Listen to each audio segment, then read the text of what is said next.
In my view, there is no gray, there is no subjectivity as to what transpired on October 7th.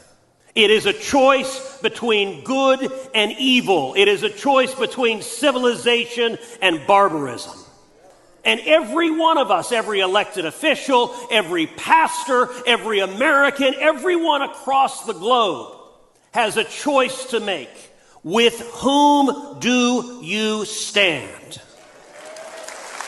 Senator Ted Cruz, who has been just brilliant and has been so supportive of Israel and the Jewish people. And he spoke so beautifully about what happened on October 7 and what it represents to the free world. Let's listen together and then we'll discuss it afterwards.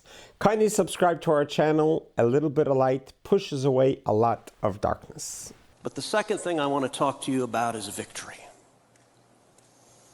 The Word tells us that what man means for evil, God can use for good.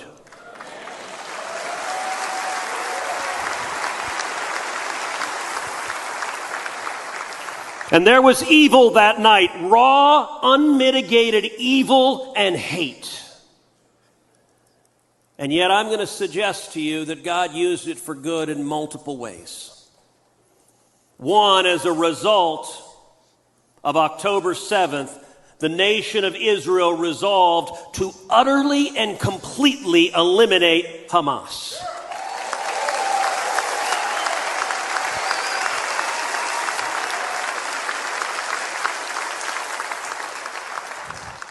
Doing so is unambiguously good. It is unambiguously good for Israel, and it is unambiguously good for America.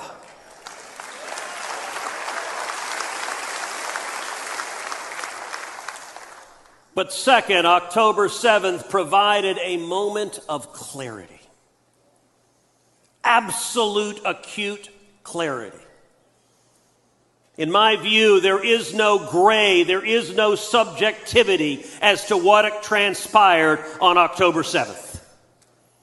It is a choice between good and evil. It is a choice between civilization and barbarism. And every one of us, every elected official, every pastor, every American, everyone across the globe has a choice to make. With whom do you stand?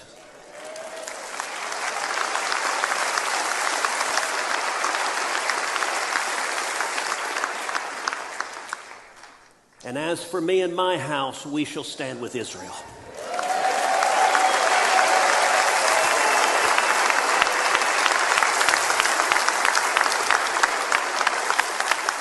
That clarity is important.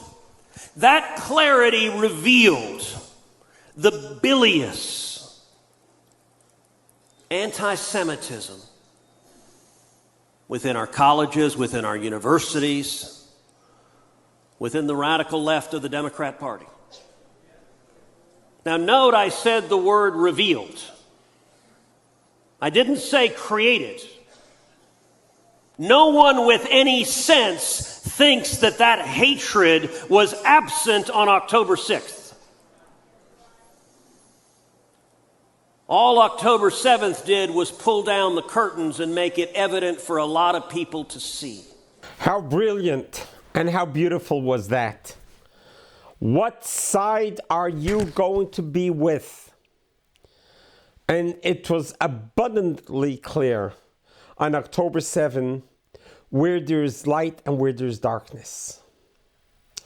The unambiguity of what happened on October 7, not just for Israel, but for America as well.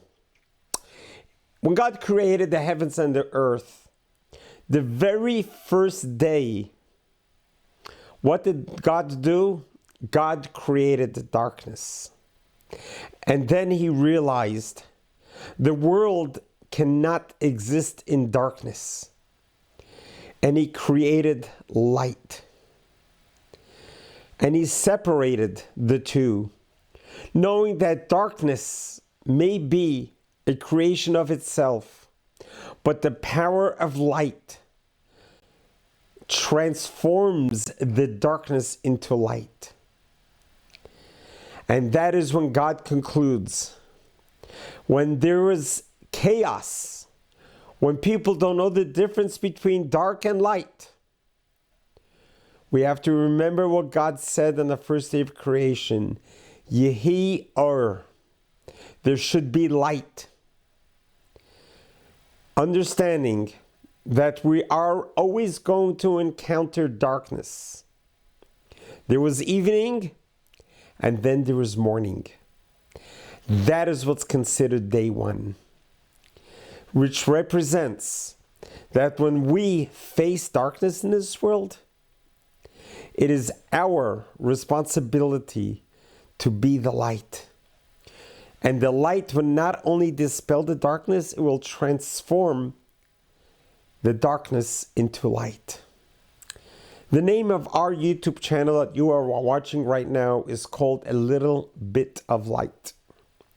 This channel was born after I survived a mass shooting, a near-death experience where I was nearly assassinated by a 19-year-old white supremacist who breached our lobby at our synagogue, the second synagogue in all U.S. history to have been attacked by a mass shooting on April 27, 2019. I was in the lobby talking with Mrs. Lori Kay when he shot her on the spot right in front of my eyes.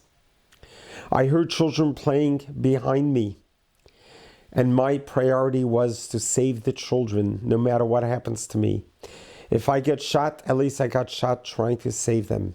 I turned and I ran to grab the children when he shot off 4 bullets from his high-powered AR-15. These 2 fingers were shot, but the rest of me survived. That was darkness. That was a very deep darkness that entered our synagogue, but for a brief moment. And then we brought light. And that light pushed away the darkness. My life has changed forever. Besides the constant pain that I suffer, the physical, the mental, the PTSD, it's a reminder how fortunate I am to be alive. And how grateful I am to God for giving me a second round, a bonus round, a second chance. Everyone deserves a second chance. And with this second chance that God gave me, I'm doing my best to make every day a complete day and a purposeful day. Well, we just listened to the Senator Ted Cruz. He made it very clear and abundantly clear that there is no gray area. Either you side with life, with light, or you're siding with evil and darkness. Which side are you siding with? Are you siding with Israel, a nation that God gave a mandate to be a light unto the world? A nation who has survived 3,336 years to be here today, to be a blessing and a light unto the world, and to do everything we can to give life, to promote life, to sustain life, to make life better for anyone in the world? What Israel has created, accomplished, all of its innovations and inventions over the last 77 years is all for the world, to make the world a better place. It's not what can the world do for Israel, it's what Israel can do for the world. Are you going to side with Israel, the Jewish people, the people of the Bible, the people who God took them out of Egypt, split the sea, gave them the 10 Commandments, looked after them for 30 years in the desert, brought and gave them to the land of Israel? And forever since they have been blessed and been giving blessings to all? Are you going to side with us? Or are you going to side with a death cult who's obsessed with death, who's obsessed with darkness? Who are you going to pick? You heard what Senator Ted Cruz said, what he chose. We hope you choose that too. God bless you. God loves you.